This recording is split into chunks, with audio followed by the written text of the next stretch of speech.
ॐ अज्ञानतिमिरान्धस्य ज्ञानञ्जनशलाकया चक्षुरुन्मिलितं येन तस्मै श्रीगुरुवे नमः। भगवते वासुदेवाय ॐ नमो भगवते वासुदेवाय ॐ नमो भगवते वासुदेवाय। श्रीमद् भागवतम पहला कैंटो 17वां अध्याय और 31वां श्लोक हमने किया था। 32वां श्लोक हम करेंगे। तो कहानी इस प्रकार से चल रही थी, कुछ दिन बीत चुके हैं कि कली जो है बैल को, जो कि धर्म के रूप में है, और गाय जो कि पृथ्वी के रूप में है, मार रहा था। बैल के 3 पैर टूट चुके थे, जो कि धर्म के 3 स्तंभ हैं। वो बिल्कुल लड़खड़ा रहा था, मूत्र भी त्याग रहा था डर के मारे, और गाय भी बड़ी दुखी थी क्योंकि भगवान चले गए थे। तो परीक्षित महाराज वहाँ आते हैं, और कलियुग को जो व्यक्ति था जो मार रहा था वो साक्षात कली था, जो कि एक राजा का भेष बनाए हुए था। जैसे ही वहाँ पे परीक्षित महाराज पहुँचते हैं, वो घबरा जाता है, उसको ललकारते हैं तलवार से कि मैं तुझे समाप्त कर दूंगा। मेरे राज्य में ऐसा कैसे पॉसिबल है कि कोई गाय को मारे या बैल को मारे? दिस इज नॉट पॉसिबल, पहले तो नहीं देखा गया। कलयुग तलवार देखकर घबरा जाता है और अपना दिखावटी वेशभूषा को उतार देता है, और उसे जब कुछ समझ में नहीं आता है तो परीक्षित महाराज की शरण में गिर पड़ता है। और जब परीक्षित महाराज की शरण में गिर पड़ता है तो परीक्षित महाराज क्या कहते हैं? हंसते हैं, क्योंकि तुम अब मेरी शरण में आ गए हो। शरणागति करने वाले को रक्षा करना मेरा कर्तव्य है। ध्यान रखिए, कोई कितना भी पापी व्यक्ति क्यों ना हो, यदि वो शरणागति में आता है, जेन्युइनली आता है, तो हमें उसको क्षमा करके उसको मौका जरूर देना चाहिए, लेकिन उसको शरणागति में तो आए। भगवान भी कहते हैं कि सर्वधर्मान परित्यज्य मामेकम शरणम व्रज। जब आप मेरी शरण में आओगे तो मैं तुम्हारे सारे पापों को हर लूंगा। भगवान की शरण में जाने का मतलब है गुरु की शरण में जाना। इस प्रकार जब हम जेन्युइनली अप्रोच करते हैं, अपने कृत्यों के लिए पश्चाताप करते हैं, क्षमा मांगते हैं बार बार, तो इस अग्नि से हमारे पाप जलते हैं वास्तव में। हाँ, हम दोबारा से हृदय को जीत सकते हैं। तो यहाँ पर आगे श्लोक संख्या 32 में क्या वार्तालाप होती है दोनों के बीच में?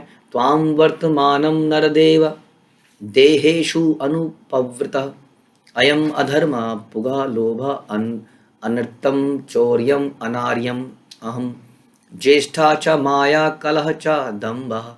यदि कली रूप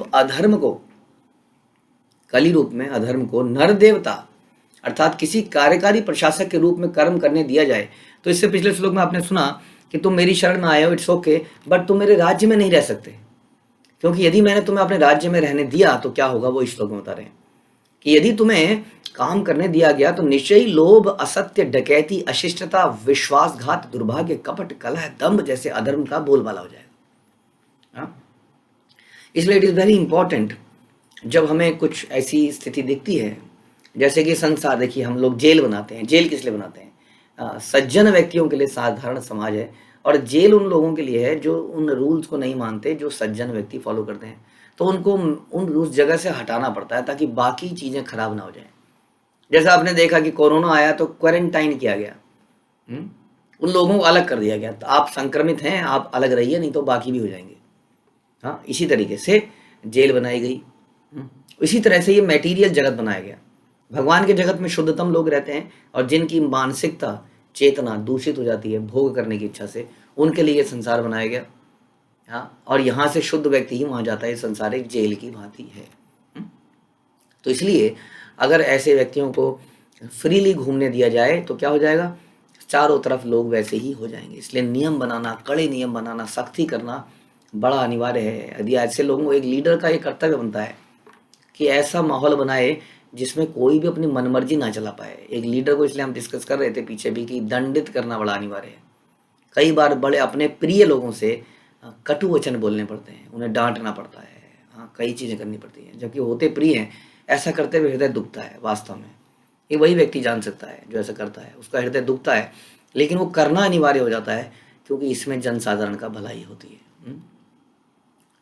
तो जैसे राजा राम ने, हमने सुना था, अपने दिल पर क्या सोचा होगा उन्होंने सीता को इस तरह से बोलते हुए। हाँ, ताकि राज्य में जब सब सीता को निष्कासित किया गया, ताकि राज्य में एक ऐसा सिद्धांत बन सके कि ऐसी कोई चीज़ अलाउड नहीं करी जाएगी। हाँ, तो इसलिए आगे चलते हैं। न वर्तितव्यम तधर्मंधो धर्मेण सत्येन च वर्तितव्ये ब्रह्म आवर्ते यत्र यजन्ति यज्ञे यज्ञ ईश्वर यज्ञ वितान विधा विज्ञा। अतएव हे धर्म के मित्र, तुम ऐसे स्थान में रहने के योग्य नहीं हो जहाँ बड़े बड़े पंडित पूर्ण पुरुषोत्तम भगवान को प्रसन्न करने के लिए हैं, सत्य और धार्मिक नियमों के अनुसार यज्ञ करते हैं। जैसे मैंने बताया, जैसे हम डिस्कस कर रहे थे कि किसी एक व्यक्ति के कुछ बीमारी होने से वो बीमारी के फैलने का डर रहता है। इसलिए बड़ा इंपॉर्टेंट है कि प्रॉपरली क्वारंटाइन किया जाए, उनका ट्रीटमेंट किया जाए और ट्रीटमेंट करके सुधार के उनको दोबारा लिया जाए। यदि किसी व्यक्ति के साथ ऐसा किया जाता है तो इसका अर्थ ये नहीं है कि उससे नफरत है। यदि हम इस मटेरियल जगत में हैं तो इसका मतलब ये नहीं कि कृष्ण हमसे नफरत करते हैं, वो हमसे प्रेम करते हैं, तभी तो बार बार इस संसार में आते हैं, ज्ञान भेजते हैं, सुनाते हैं, अपने साथ ही रखते हैं अल्टीमेटली, और ये वेट करते हैं कि ये कैसे धीरे धीरे अपने आप को प्योरीफाई करके वापस आएगा। तो इसलिए उन्होंने बोला यदि तुम्हें ऐसे छोड़ दिया जाएगा तो गड़बड़ हो जाएगी, क्योंकि यहाँ पर तो सारे ही ऐसे लोग रहते हैं जो जो भगवान पुरुषोत्तम पूर्ण पुरुषोत्तम भगवान को प्रसन्न करने के लिए हैं और धार्मिक नियमों का पालन करते हैं और उसके अनुसार यज्ञ करते हैं। देखिए बड़ा इंपॉर्टेंट है, धार्मिक नियमों के अनुसार यज्ञ करते हैं। यज्ञ तो बहुत सारे लोग कर रहे हैं।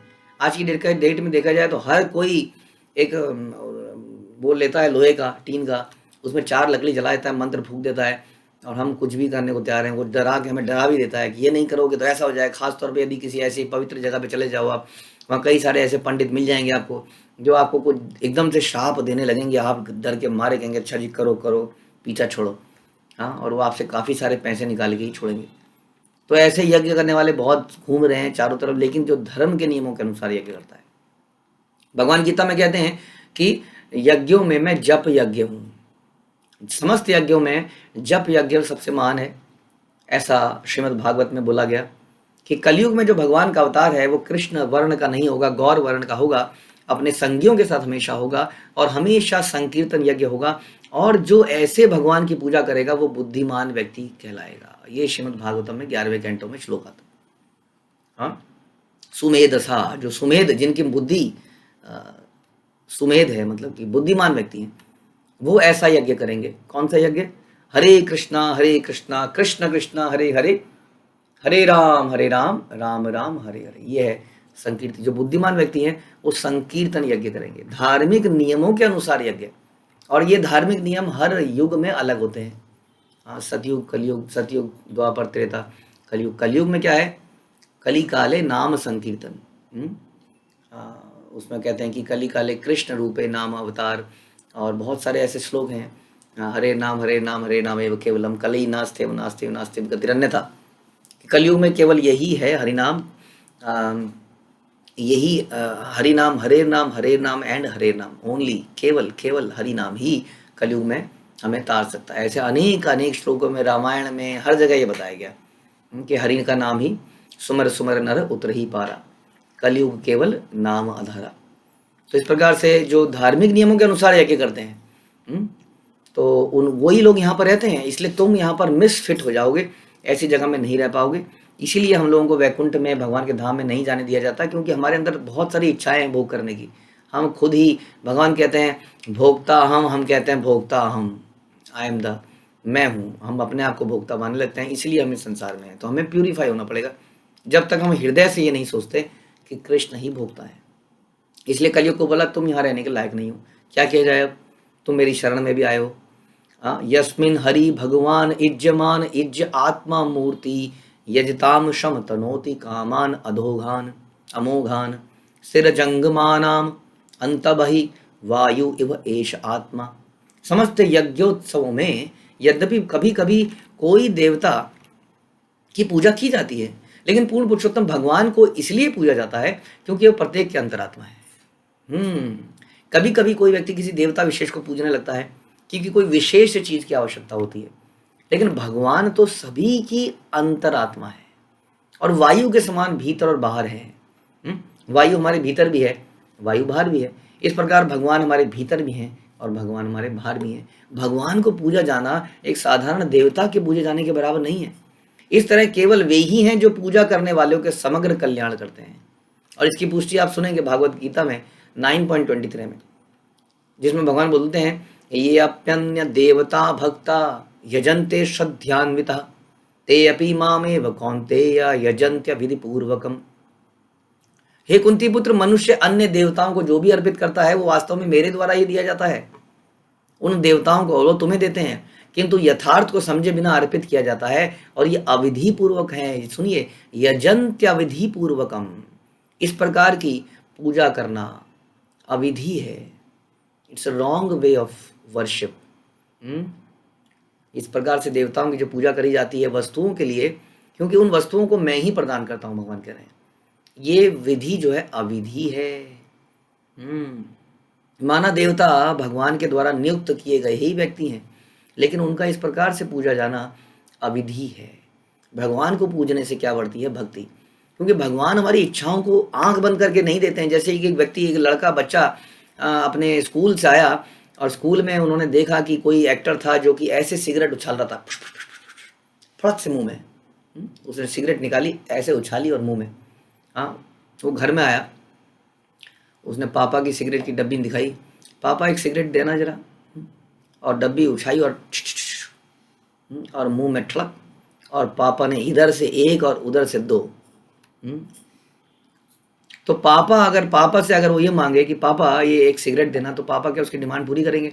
नहीं। लेकिन क्या शॉपकीपर पूरी कर देगा? यस, कर देगा। शॉपकीपर ये भी बोलता है कि तुम तो नाबालिग को बोलेगा पापा ने मंगाया है, मैं क्या करूँ, है ना? तो शॉपकीपर दे ही देगा, उसकी तो सेल हो रही है। ध्यान रखिए, पिता को चिंता है अपने पुत्र की, इसलिए वो हमारी सारी ज़रूरतों को पूरा नहीं करते हैं। वो सोच समझ के वैसे पूरा, कई बार पूरा भी करते हैं, लेकिन इस तरीके से पूरा करते हैं कि बच्चा धीरे धीरे लाइन पे आ जाए। कई बार कोई बच्चे की छोटी मोटी डिमांड्स को पूरा कर भी लेते हैं, ये सोच के कि अल्टीमेटली ये लाइन पे आएगा, मेरी बात सुनेगा, और मैं इसको धीरे धीरे सही रास्ते पे लगा दूंगा। इसी तरह भगवान जरूरी नहीं है हमारी सभी आवश्यकताओं की पूर्ति करे, और यही डर से, यही सोचते हुए साधारण जनता भगवान के पास ना जाकर देवताओं के पास जाती है। और ऐसा तो हमने कई लोगों से सुना है, पंडितों से सुना है, कि कृष्ण को प्रसन्न करना मुश्किल है, तुम्हें किसने फंसा दिया? हमने किसी को भक्त बनाया था, हरे कृष्णा का जप कराया, उसको उसके पंडित जी ने क्या बोला? अरे पंडित जी ने बोला कि तुम कहाँ फंस गई इन चक्करों में, कृष्ण के पास जाओगे तो इच्छाएं पूर्ति नहीं होंगी, इच्छाएं पूर्ति करनी है तो शिव जी के पास जाओ, गणेश जी के पास जाओ। कृष्ण तो मुक्ति दे सकते हैं, तुम्हें तो कुछ और चाहिए ना। क्या भी सही रहा है वास्तव में।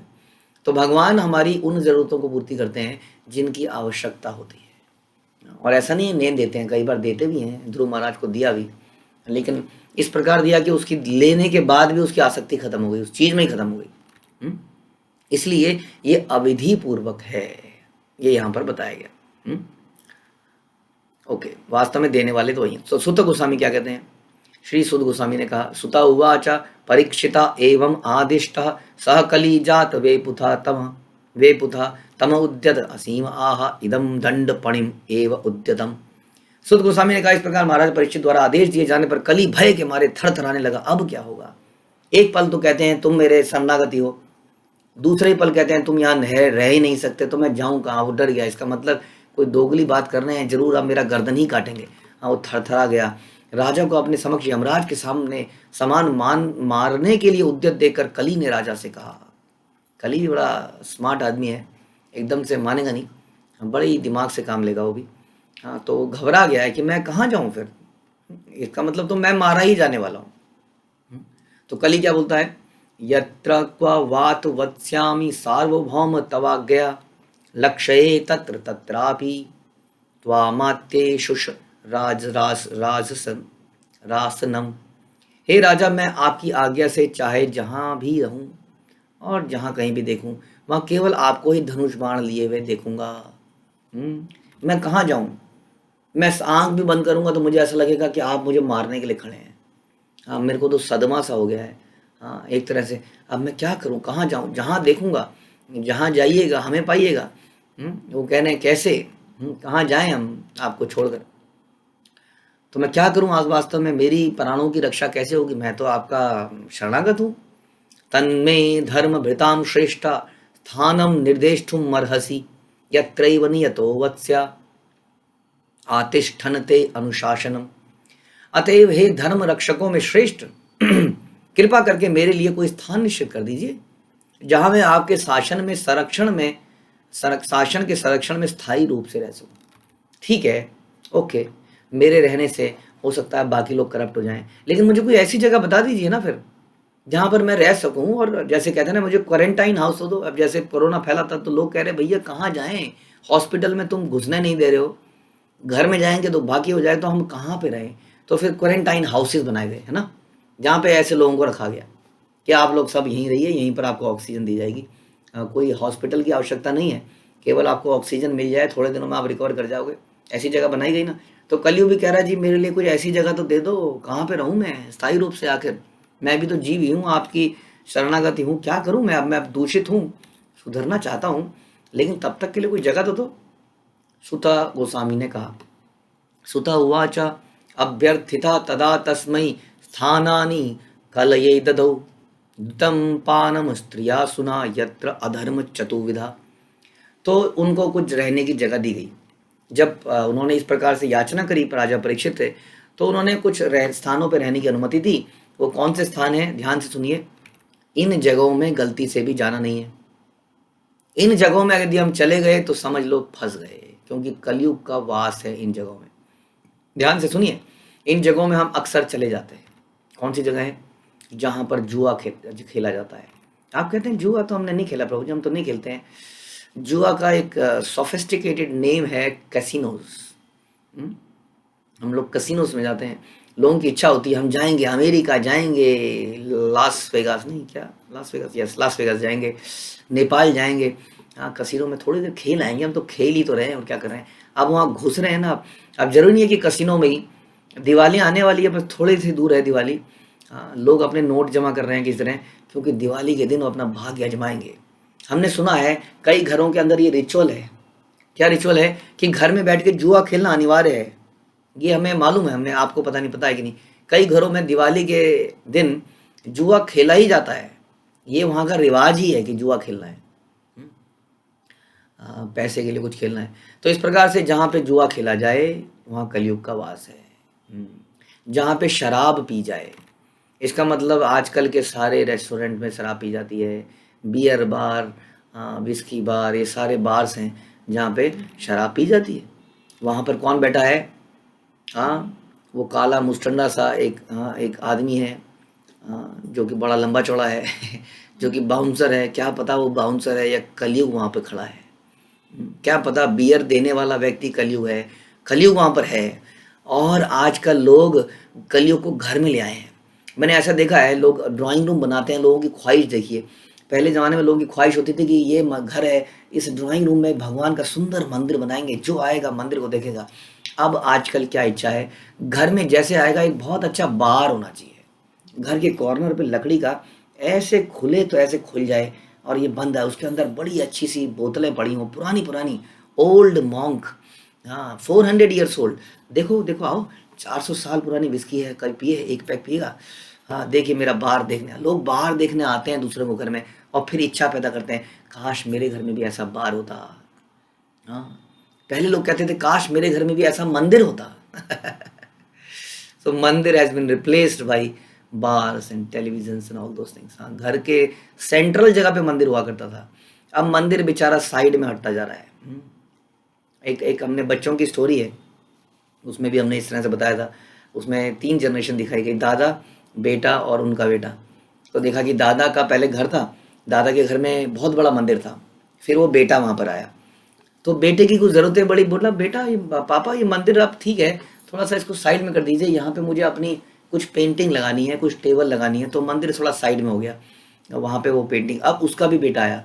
हाँ, और दादा एकदम बूढ़े हुए थे, उन्होंने कहा ये क्या फालतू में लकड़ी का यहाँ पे रखा हुआ है, इसको बाहर करो, कहीं पे इधर उधर करो, हाँ कहीं पे ड्रॉअर में बना दो, किसी आले में बना दो, हाँ किचन में जो आला यूज़ नहीं होता है चलो उसमें मंदिर ही बना देते हैं।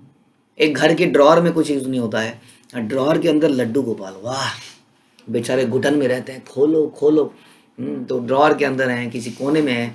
और जो मंदिर था बड़ा था, उस मंदिर में अब दूसरी पेंटिंग आ गई, एक अधनंगी लड़की की। और एक बार ऐसा हुआ, हम एक घर में गए, तो मैं तो सच बात बता रहा हूँ ये, हम एक घर में गए, तो हमने कहा यार ये भक्त ही थे, हमने कहा ये क्या पिक्चर लगा रखी है तुमने, ये अजीब सी आधे कपड़े में, तो वो तो सेंटिमेंटल हो गई।